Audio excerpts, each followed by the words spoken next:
শ্রীকৃষ্ণ কেন শিশুপালের ১০০টি পর্যন্ত অপরাধ ক্ষমা করেছিলেন, তার পেছনে একটি চমৎকার পৌরাণিক কাহিনী রয়েছে। বিষয়টি মূলত একটি পূর্ব প্রতিশ্রুতি এবং পারিবারিক সম্পর্কের উপর ভিত্তি করে গড়ে উঠেছিল। শিশুপালের জন্মের একটি অলৌকিক ঘটনার বর্ণনা পাওয়া যায়। শিশুপাল যখন জন্মগ্রহণ করেন তখন তার ৩টি চোখ এবং ৪টি হাত ছিল। এই অদ্ভুত রূপ দেখে তার মা-বাবা অত্যন্ত চিন্তিত হয়ে পড়েন। আর ঠিক সেই সময় এক আকাশবাণী শোনা যায়। আকাশবাণীতে বলা হয়, যার কোলে শিশুপাল বসবে তখনই তার অতিরিক্ত চোখ এবং হাত বিলীন হয়ে যাবে, কিন্তু তারই হাতে শিশুপালের মৃত্যুও হবে। একদিন শিশুপালকে শ্রীকৃষ্ণের কোলে দেওয়া হয়, কিন্তু কি আশ্চর্য, কোলে দেওয়া মাত্রই তার অতিরিক্ত অঙ্গগুলি অদৃশ্য হয়ে যায়। এই দৃশ্য দেখে শিশুপালের মা অর্থাৎ শ্রীকৃষ্ণের পিসি আনন্দিত হন এবং পাশাপাশি ভীতও হয়ে পড়েন। তাঁর আকাশবাণীর কথা মনে পড়ে। শিশুপাল যার কোলে বসে তার অতিরিক্ত অঙ্গগুলির বিলুপ্তি হলে তারই কাছে তার মৃত্যু হবে। শিশুপালের মা বুঝতে পারেন শ্রীকৃষ্ণের হাতেই তার সন্তানের মৃত্যু হবে, আর তাই তিনি শ্রীকৃষ্ণের কাছে একটি বর প্রার্থনা করেন। তিনি বলেন, যাই ঘটুক না কেন, তুমি যেন আমার ছেলের অপরাধ ক্ষমা করো।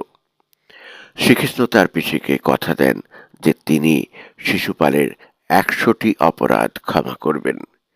তিনি বলেছিলেন, পিসি, আমি তোমার সন্তানের ১০০টি অপরাধ ক্ষমা করব, কিন্তু যখনই সে ১০১ নম্বর অপরাধটি করবে তখন আমি আর তাকে ক্ষমা করতে পারবো না। শিশুপালের মা তাতেই সম্মত হন।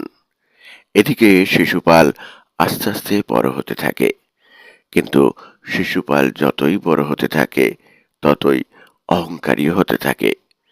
শুধু অহংকারী নন, শ্রীকৃষ্ণের ঘোর বিরোধীও হয়ে পড়েন। একদিন রাজসূয় যজ্ঞ শুরু হয়। রাজসূয় যজ্ঞ চলাকালীন শিশুপাল ভরা সভায় সবার সামনে শ্রীকৃষ্ণকে অত্যন্ত কুরুচিপূর্ণ ভাষায় গালিগালাজ করতে থাকেন, কিন্তু শ্রীকৃষ্ণ চুপ করে থাকেন আর মনে মনে গুনতে থাকেন। শিশুপাল যেন কিছুতেই থামতে আর চান না, অনর্গল শ্রীকৃষ্ণকে কুরুচিপূর্ণ গালিগালাজ করতে থাকেন। আর ঠিক যখনই শিশুপাল তার ১০১তম কটু কথাটি উচ্চারণ করেন, অমনি শ্রীকৃষ্ণ তাঁর সুদর্শন চক্র দিয়ে শিশুপালের মস্তক ছেদন করেন। শ্রীকৃষ্ণ আসলে অপরাধগুলো পছন্দ করতেন বলে নয়, বরং তার পিসিকে দেওয়া প্রতিশ্রুতি রক্ষা করতেই শিশুপালের ১০০টি অপরাধ তিনি সহ্য করেছিলেন।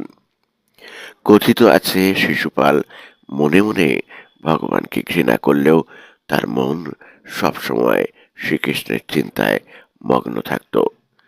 যদিও সেটা ছিল নেতিবাচক চিন্তা, তবুও ভগবানের ধ্যানে থাকার কারণে শেষ পর্যন্ত তিনি মুক্তি লাভ করেন।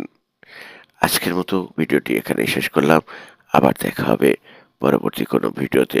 ততক্ষণ সবাই ভালো থাকবেন, সুস্থ থাকবেন।